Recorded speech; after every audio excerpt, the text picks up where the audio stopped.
یہ قرآن مجید نے 4 شرطیں لگائیں، فرمایا جس بندے میں یہ 4 خوبیاں پائی جائیں گی اسے اللہ کامیابی عطا فرمائے گا۔ مسلمان کی سوچ کے خلاف ہے یہ بات، یہ قرآن کی فکر کے خلاف ہے کہ اپنی فکر کرو،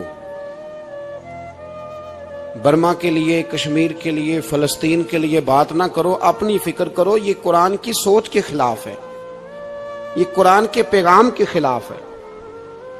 اس لیے کہ اگر صرف اپنی بات ہوتی تو آمنو اور عاملوا الصالحات پہ بات ختم ہو گئی ہوتی، پھر بات آگے نہ چلتی۔ جب کہا گیا وتواصوا بالحق، حق بات کی تلقین کرنی ہے۔ اگر بات صرف اپنی ذات کی ہوتی تو ٹھیک ہو گیا تھا، نماز پڑھی، روزہ رکھا، حج کیا، ختم ہو گئی۔ لیکن میرے نبی پاک صلی اللہ تعالی علیہ وسلم نے ارشاد فرمایا، ایک بستی میں 2 3 4 نیک لوگ رہتے تھے۔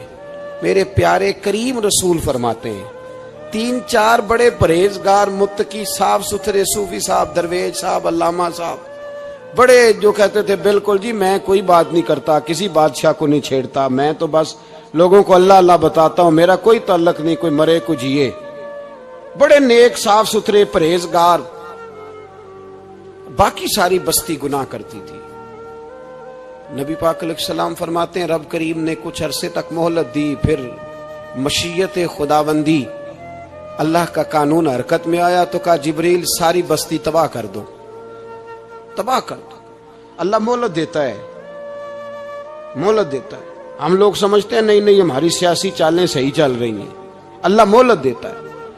رب کریم نے فرمایا جبریل انہیں تباہ کر دو، تو حضرت جبریل امین علیہ السلام نے عرض کی مولا وہاں تو تیرے 3 4 بڑے نیک بندے بھی رہتے ہیں، بڑے پرہیزگار، سچ بولنے والے، دیانتداری والے، حاجی صاحب، نمازی صاحب، صوفی صاحب، پیر صاحب، بڑے خوبصورت، ان کا کیا کریں؟ تو میرے محبوب پاک علیہ السلام فرماتے ہیں رب کریم نے فرمایا سب سے پہلے انہیں تباہ کرنا، سب سے پہلے انہیں سب سے پہلے، اور الٹ دو بستی، پہلے ان کا نمبر لگاؤ۔ یا اللہ ان کی کیا غلطی ہے؟ تو غلطی سن لیں، غلطی یہ ہے کہ انہوں نے 2 صفتیں پیدا کی ہیں، اگلی 2 پیدا کیوں نہیں کی؟ الا الذین آمنوا وعملوا الصالحات پہ روک کیوں گئے، آگے کیوں نہیں بڑھے؟ اللہ کریم نے فرمایا جبریل دیکھو نا، میری نافرمانی ہوتی رہی اور ان کے چہرے پر کبھی شکن تک نہیں آیا، لوگ میرا قانون توڑتے رہے، انہیں کبھی برا ہی نہیں لگا، گناہ دیکھ کر کبھی خیال ہی نہیں آیا بدلنے کا۔ میرے بھائی امت مسلمہ اپنے لیے تو آئی نہیں دنیا میں، نبی پاک کی اس لیے تھوڑے آئے تھے کہ پیسے کمائیں، دنیا داری کریں، جھوٹ سچ ماریں اور رخصت ہو جائیں، بچے پیدا کریں۔ یہ کام تو ہندو سکھ بدھ مت سارے کر رہے ہیں، تو فقط اس کام کے لیے تھوڑی آیا ہے۔ کنتم خیر امت اخرجت للناس، اللہ فرماتے ہیں میرے محبوب کے غلاموں تم بہترین امت ہو، میں نے تمہیں امتوں کے بھلے کے لیے پیدا فرمایا ہے، تمہیں لوگوں کی امامت کے لیے دنیا میں بھیجا ہے۔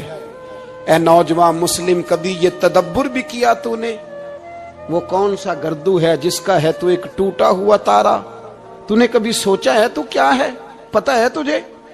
روزی کماؤ، روٹی کماؤ، اور اب تو بہت سارے لوگ جھوٹ کی دنیا میں زندہ ہیں، جھوٹ بولتے ہیں اپنے آپ کے ساتھ بھی، دائیں بائیں فراڈ کر رہے ہیں اپنی ذات کے ساتھ، خول بنا لیا اس میں بند ہو گئے، باہر ہی نہیں نکل۔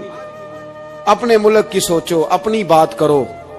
علامہ اقبال نے پتہ کیا کہا تھا؟ اقبال نے، یہ سنو، جو لوگ کہتے ہیں پہلے پاکستان، برما کے مسلمان بعد میں کشمیر کے مسلمان پہلے سنو اقبال کیا کہتے ہیں۔ اقبال کہنے لگے ان تازہ خداؤں میں بڑا سب سے وطن ہے، ان تازہ خداؤں میں بڑا کون ہے؟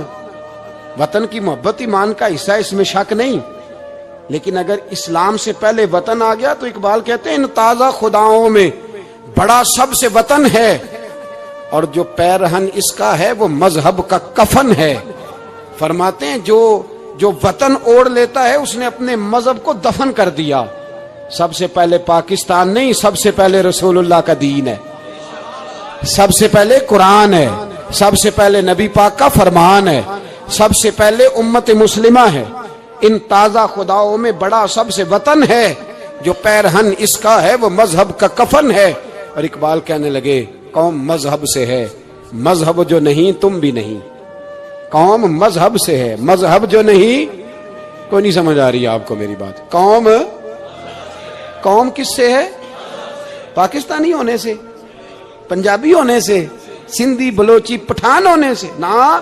قوم مذہب سے ہے، اور مذہب جو نہیں تم بھی نہیں. یہ کیسے ہو سکتا ہے کہ مذہب نہ ہو اور بندہ زندہ رہے؟ یہ کیسے ہو سکتا ہے بھائی؟ کافر نے اصل میں جاگ ہی نہیں رہا، میں جاگتا ہی نہیں.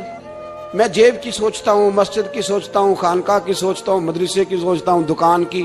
سارا دن تو اس چکر میں لگا رہتا ہوں لوگوں کو ثابت کرنے میں کہ میں صحیح ہوں باقی غلط ہیں. میں تو اپنی ذات کے خول سے اٹھ ہی نہیں رہا. اور مجھے یہ اندازہ ہی نہیں کہ لیبیا سارا کٹ گیا، مصر کے ٹکڑے ٹکڑے ہو گئے. مجھے پتہ ہی نہیں کہ شام، جس کے بارے میں میرے نبی پاک علیہ السلام نے فرمایا مکے اور مدینے کے بعد اللہ نے سب سے زیادہ برکتیں ملک شام میں رکھی ہے. اور حضور نے فرمایا جس نے ہجرت کرنی ہو وہ شام جائے. اتنا اعلیٰ ملک سارا کٹ گیا. 4,000 ہزار لوگ ایک ایک دن میں قتل ہو گئے. پر میرا گھر آباد ہے نا، کوئی حرج نہیں. وہ کٹتے ہیں تو وہ دور ہیں، کٹتے رہے. فلسطین میں ہمارے ہاں معراج کی محفلیں بڑی جم کے ہوتی ہیں. سارے لوگ پڑھتے ہیں سبحان الذی اسریٰ بعبدہ لیلا من المسجد الحرام الی المسجد الاقصی. انہیں پوچھو روز قرآن مجید میں مسجد اقصی کا نام لینے والوں تو مسجد اقصی کہتے ہو تو تمہیں اللہ کتنی نیکیاں عطا کرتا ہے. بتاؤ تو صحیح مسجد اقصی کدھر ہے؟ اور اب تو میری طرح کے مولوی آدھی حدیث سناتے ہیں، کہتے ہیں مسجد نبی میں ایک نماز پڑھو تو 50,000 کا ثواب، حرم شریف میں پڑھو تو 1,00,000 کا ثواب. مولانا حدیث یہاں سے شروع نہیں ہوتی. کھولو تو صحیح کنز المال، پڑھو مسند امام محمد بن حنبل، حدیث تو یہاں سے شروع ہوتی ہے. میرے نبی پاک نے فرمایا مسجد اقصی میں جس نے ایک نماز پڑھی 25,000 کا ثواب، اور میری مسجد میں جس نے ایک نماز پڑھی 50,000 کا ثواب، اور اللہ کے گھر بیت اللہ جس نے پڑھی 1,00,000 کا ثواب. مسجد اقصی کا تو ذکر ہی چھوڑ گیا ہے. کیوں؟ وہ مسجد جس کی طرف منہ کر کے 15 سال میرے نبی پاک نے نماز ادا کی. کس نے؟ بولیے گا. 15 سال تک، 2 ہجری میں 13 سال مکے میں، 2 سال مدینے میں، مسجد اقصی کی طرف جدھر منہ کر کے تیرے اور میرے رسول نماز پڑھتے رہے. آج وہ مسجد یہودی کے قبضے میں ہے. کئی جمعے تالا رہتا ہے، وہاں نماز نہیں پڑھنے دی جاتی. مجھے کیا لگے اس بات سے؟ میری مسجد میں تھوڑی لگا ہوا ہے. ایسی ہوا چلی ہے کہ ہر شخص سوچتا ہے تمام شہر جلے بس ایک میرا گھر نہ جلے. بھائی یہ وہ دور ہے جس دور میں ذرا سی بھی کسی شخص کو تکلیف ہوتی ہے تو عالمی میڈیا پہ بات جاتی ہے، موبائل جیبوں میں فوراً تصویریں کیش ہوتی ہیں. میں اور آپ، ہمارا اس قوم سے تعلق ہے جس قوم کے بچے کٹ گئے، ذبح ہو گئے. عورتوں کے پستان کاٹ کے برما کے بدھوں نے ان کے کباب بنا کے کھا لیے. چھوٹے چھوٹے بچوں کی لاشیں انہوں نے لٹکا ڈالی. اور یہاں میں حکومت کی کیا بات کروں، یہاں کسی سیاستدان کو مکھی کاٹ جائے تو ہمارے پھٹے آباد ہو جاتے ہیں بحث کرنے کے لیے. ہمارے اپنے لوگ، عام آدمی نہیں بات کرتا، عام آدمی نہیں نکلتا، عام شخص کو فکر ختم ہو گئی. میری بھائی سب سے بڑھ کر بہترین مسجد کے خطیب امام حسین تھے. مسجد نبی سے بڑی بھی کوئی مسجد ہوگی جس ممبر پر رسول پاک بیٹھ کے خطبہ دیا کرتے تھے؟ اور میرے مصطفیٰ کے آستانے سے بڑا بھی کوئی آستانہ ہوگا جس کی سجادگی امام حسین کے پاس تھی؟ کہتے ہیں ہمارا کیا تعلق، ہمیں کیا لگے، جو مرضی ہوتا پھرے. امام علی مقام آرام سے مسجد نبی میں بیٹھے تھے. زمانہ پوری دنیا سے جاتا تھا، ہاتھ چومتا تھا، قدموں میں بیٹھتا تھا. اتنے بڑی عظمت والی بھی کوئی شخصیت ہوگی جس کے رگوں میں رسول اللہ کا خون دوڑتا ہے، جسے حضور اپنی زبان مبارک اس طرح وہ چوسا کرتے تھے جیسے عرب کے لوگ پیاس کے عالم میں کھجور چوسا کرتے تھے. اتنا بڑا بھی کچھ شخص تھا. لیکن جب دین پہ کڑا وقت آیا تو حسین نے مسجد کی خطابت نہیں بچائی، آستانہ نہیں بچایا. امام علی مقام نے کہا کوفہ لٹتا ہے تو لٹتا رہے، دمشق میں فساد ہوتا ہے تو ہوتا رہے، وہ ملک شام کی بچیاں رو رہی ہیں تو روتی رہیں کہ ہم پہ یزید قابض ہو گیا، میری مسجد آباد ہے، کافی ہے؟ نا، امام حسین نکلے اور نکل کے کہنے لگے جنت البقیع والی جگہ پہ کھڑے ہو کے، یا رسول اللہ میں جا رہا ہوں، میں جا رہا ہوں اور آپ کے لیے جا رہا ہوں، اس لیے کہ مجھے اس شام کو بچانا ہے جس شام میں رسول اللہ کا کلمہ پڑھنے والے لوگ بستے ہیں، مجھے کوفہ، دمشق، مصر کے لوگوں کو بچانا ہے، نانا تیرے کرم کے خزینے کی خیر ہو، میں جا رہا ہوں تیرے مدینے کی خیر ہو۔ نکل کھڑے ہوئے امام علی مقام، میدان میں نکلے، کس کے خلاف؟ بولے کون تھا یزید؟ مسلمان تھا، اس وقت تک تو سب نے مسلمان لکھا ہے، جس نے کافر کہا شہادت امام حسین کے بعد کہا۔ جرم کیا تھا؟ میری گردن جھک جاتی ہے جب میں یہ بات کرتا ہوں، ایمانداری سے کہہ رہا ہوں، جوش خطابت نہیں، میری گردن جھکتی ہے جب میں یہ لفظ ادا کرتا ہوں۔ امام علی مقام اس شخص کے خلاف نکلے، سارے خطبے امام حسین کے پڑھ کے دیکھو، امام حسین نے فرمایا یزید شرابی ہے۔ شرابی مسلمانوں کا حکمران ہو سکتا؟ آپ نہ بولیں بے شک، پر بات تو سچی ہے نا۔ امام حسین نے فرمایا شرابی کو ووٹ دیا جا سکتا؟ فرمایا رنڈیوں کا ناچ دیکھتا ہے جو مجرے دیکھے، جو رنڈیوں کے ناچ دیکھے وہ مسلمانوں کا حکمران ہو سکتا؟ امام حسین میدان میں نکلے اور 18 سال کے علی اکبر سے لے کر 6 مہینے کا علی اصغر دے دیا، لیکن شرابی کو برداشت، بے حیا کو برداشت تو میں کیسے کرتے؟ دوستی قاتل سے بھی، مقتول سے یارانہ بھی، اپنی جیب سے فلیکسیں چھپوا کے ظالموں، جابروں، بدماشوں کو ووٹ دیتے ہو۔ امام حسین کو تیری دیگ کی ضرورت ہے جو تو 10 محرم پہ پکاتا ہے، چاولوں کی ضرورت ہے جو تو نے 9 محرم کو پکائے، ان کو اس بریانی کی عادت تھی جو تو نے پکائی ہے۔ میرے گھر میں فلاں MNA MPA صاحب آ گئے تھے، امام حسین کے گھر کے اندر یزید نے پیغام بھیجا، اس نے کہا جیسے کہو گے کر لوں گا، جتنے پیسے کہو گے دے دوں گا، جتنی مسجدیں کہو گے بنوا دوں گا، جتنے ادارے کہو گے تعمیر ہو جائے، مجھے نہ چھیڑو۔ آپ نے فرمایا نا، مسجد مدرسے اس وقت آباد رہتے ہیں جب حکمران صحیح ہوتے ہیں، اور جب حکومتیں غلط ہوتی ہیں تو پھر مساجد آباد، پھر مدارس کی آباد کاری ہو ہی نہیں سکتی۔ میں دین میں نیا رکھنا کھول دوں؟ امام علی مقام کھڑے ہوئے، پر میں کیا کروں؟ حکومت کیا کروں؟ حکومت سے کیا کہوں؟ اگر میری ملت کے اپنے جوان کے موبائل میں رنڈیوں کا ناچ ہو تو 10 محرم کو تو امام حسین کربلا میں تڑپ جاتے ہوں گے۔ اگر 9-10 محرم کو جو نکلا امام علی مقام کی بات کرنے کے لیے، وہ نوجوان اگر سگریٹ کا، شراب کا، بدماشی کا عادی ہو تو حضرت علی اصغر کہیں گے نا میری قربانی کا کیا بنا؟ وہ تو نکلے تھے عریانی اور فحاشی کے خلاف، اور اگر ملت کا جوان روز چوک میں کھڑے ہو کے لڑکیوں کو تاڑتا ہو تو حضرت علی اکبر تو اپنی قبر میں روتے ہوں گے کہ یہ اس قوم کے لیے جان دے دی جو آج یزیدی طریقوں پہ عمل کر رہی ہے، جو ساری رات گند دیکھ کے سوتی ہے، جو ساری رات بے حیائی، فحاشی اور عریانی میں لگی رہتی ہے، ان لوگوں کے لیے جان دے دی۔ اتنا ظلم ان شہیدوں کے ساتھ، اور 10 محرم کو دیگ پکا کے کہتا ہے میں امام حسین کا ماننے والا ہوں، میں امام علی مقام سے پیار کرنے والا ہوں۔ نہ بھائی، نہ دو رنگی چھوڑ کے یک رنگ ہو جا، سراسر موم ہو جا یا سنگ ہو جا، امت مسلمہ کو بیدار ہونا پڑے گا۔ امام علی مقام میدان میں نکلے، ڈٹ کے نکلے، اور امام نے فرمایا میدان میں نکل کر کہ میرا وطن مدینہ ہے، میرا وطن مدینہ ہے، پر مدینہ بعد میں، رسول اللہ کا دین پہلے۔ تو پاکستان کی بات کرتا ہے؟ امام علی مقام نے فرمایا مدینے کی شریعت بعد میں، رسول اللہ کا دین پہلے، اور تیرے تو بچے عام سے ہیں۔ امام حسین نے فرمایا میری گود میں جو بچے ہیں وہ رسول اللہ کے نواسے ہیں، پر بچے بعد میں، نبی پاک کا دین پہلے۔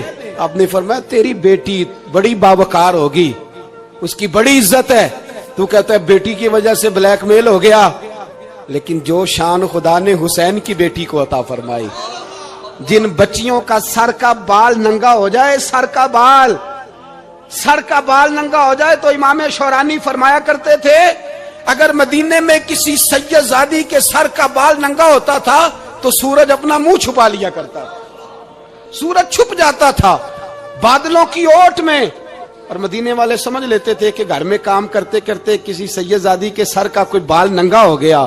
ان شہزادیوں کا اتنا وقار، پر امام علی مقام نے فرمایا بیٹیوں کی فکر بعد میں، رسول اللہ کا دین پہلے رسول اللہ کا دین۔ قوم مذہب سے ہے، مذہب جو نہیں تم بھی نہیں۔ یاد رکھ میرے بھائی، امام علی مقام رضی اللہ تعالیٰ عنہ نے میدان میں نکل کر پہلے مذہب کی بات کی، اور آج دین نبی دا وانگ یتیمہ رووے تے کرلاوے تے آکھے میں کتھوں لبا عمر بہادر، میں کتھوں لبا عمر بہادر جڑا مینوں سینے لاوے۔ معصوم بچے، معصوم، آج تک کدھر ہے تمہارا اقوام متحدہ؟ بلاؤ نا اسے۔ بھیک مانگتے پھرتے ہو کافروں سے، بھیک مانگتے ہو۔ بچہ شام کو گھر نہ آئے تو ماں دروازے پہ نظر لگا کہتی بیٹے ٹائم پہ آ جایا کر، مجھے نیند نہیں آتی، وقت پہ۔ برما کی اس ماں سے بھی جا کے پوچھو جس کا بچہ پلٹ کے آئے کوئی نہیں، آیا ہی نہیں، اس سے بھی پوچھو۔ بچے نے آدھی رات کو روٹی مانگ لی تو فالج زدہ ماں، اس کو فالج تھا، وہ رینگتی ہوئی اٹھی اور اس نے اپنے لال کو روٹی پکا کے دی۔ باپ کہتا رہا چل چھوڑ، سو جا بیٹے تیری اماں۔ اس نے کہا نہیں مجھے نیند نہیں آتی، بیٹا بھوکا ہے۔ اس ماں سے بھی کبھی پوچھ، اس ماں سے جو بنگلہ دیش کے خیمے میں بیٹھی ہے تو بی بی سی لندن کا رپورٹر کہتا ہے کہ تیری خواہش کیا ہے؟ کہتی کوئی بھی نہیں، چلو 2 دن کے بعد ہی صحیح میرے بیٹے کو ایک روٹی دے جایا کرو، اے روٹی مانگتا ہے مجھ سے، میں کدھر سے لاؤں؟ یہ لوارث قوم ہے، میں حکمران سے جا کے بات کروں جب میرا اپنا نمازی مسلمان کہتا ہے پہلے پاکستان کے بچے تو پال لو؟ میرے بھائی تجھے خبر ہی نہیں، یہ تو جانا تو کبھی گنبد خضرا پہ، تو میرے مصطفیٰ نے فرمایا من ازہ مسلم فقد ازانی، فرمایا جب میرا مسلمان تکلیف میں ہوتا ہے تو میں گنبد میں تکلیف میں ہوتا ہوں، مجھے درد ہوتا ہے، مجھے اذیت ہوتی ہے۔ پوچھ جا کے محبوب پاک سے، میرے عزیز کسی کو غم ہی نہیں ان لوگوں کا، کسی کو پرواہ ہی نہیں، کچھ سوچتا ہی نہیں ان کے بارے میں۔ میں اپنے گھر میں مست ہوں، آپ اپنے گھر میں مست ہیں۔ میرے رسول اللہ کی امت لٹ گئی ساری، جگہ جگہ تباہی، 1 انچ دھرتی پر زمین ایسی نہیں جو کافر کی ہو اور خون بہتا ہو۔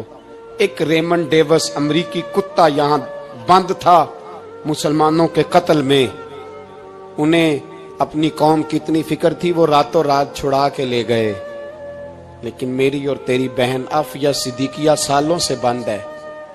تڑپ کے پوچھا ہے مسلمانوں نے کہ اس کی غلطی تو بتاؤ، اس کا قصور نہیں پر وہ بند ہے، کوئی نہیں بات کرنے والا، کوئی نہیں۔ مسجد جانے جمعہ تو پڑھانا ہے، اس میں غرض نہیں درد ہے کہ نہیں کہ اس میں تو اتنا پتہ ہے 1 گھنٹے تقریر ہے کرنی ہے۔ پیر صاحب صبح سے شام تک تعویذ لکھتے، سیاستدان صبح سے شام تک جنازہ بھی تب پڑتا ہے کہ مجھے ووٹ ملیں گے۔ تاجر کہتا ہے بس دکان چلنی چاہیے، مر جائے میری طرف سے ساری دنیا، بس کرو، اس خول سے باہر نکلو۔ اے نوجوان مسلم، کبھی یہ تدبر بھی کیا تو نے وہ کون سا گردوں ہے جس کا ہے تو ایک ٹوٹا ہوا تارا؟ تو نے سوچا ہی نہیں کبھی، تجھے کبھی خبر ہی نہیں ہوئی کہ یہ کس قدر بڑا کام تھا؟ میرے رسول پاک صلی اللہ علیہ وسلم کے غلاموں جاگو۔ میں دعائی دیتا پھرتا ہوں، میں کہتا ہوں جٹ بن کے بڑا جی لیا، بٹ رائی انصاری بن کے بڑا جیا، بس کر دو، بس کر دو۔ اب مسلمان بن کے جینا سیکھو، اب اپنی پہچان رسول اللہ کی غلامی بناؤ۔ اب کہو پہلے دین باقی ہر چیز بعد میں، بس کرو، بہت ہو چکا ہمارے ساتھ، اب تھوڑا جاگو۔ میں بہت ساری باتیں دل میں لے کے آیا تھا جو آپ سے کرنی تھی، پر یہ لفظ ہیں کہ ٹوٹتے ہی جا رہے ہیں۔ بات ہے کہ سمت کا تعین ہی نہیں ہو پا رہا۔